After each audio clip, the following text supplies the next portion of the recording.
भाईजान पानी पी लेते हैं, बहुत प्यास लग रही है। जी अहमद, मुझे भी प्यास लग रही है।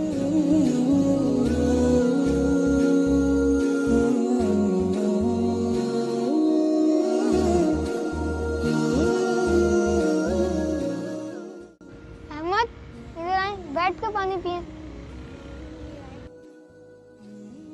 अहमद, आपने पानी पीने से पहले बिस्मिल्लाह पढ़ी थी? चलिए कोई बात नहीं। हजूर सल्लल्लाहु अलैहि वसल्लम ने फरमाया है कि अगर आप खाना खाने से पहले या पानी पीने से पहले बिस्मिल्लाह पढ़ना भूल गए तो आप एक दुआ पढ़ सकते हैं। वो दुआ है बिस्मिल्लाहि अव्वल व आखिर। और आपको मैं पानी पीने के 5 तरीके बताता हूँ। हजूर सल्लल्लाहु अलैहि वसल्लम ने जो बताए थे पानी पीने के तरीके। नंबर 1, पानी बिस्मिल्लाह पढ़कर पीना। नंबर 2, पानी सीधे हाथ से पीना।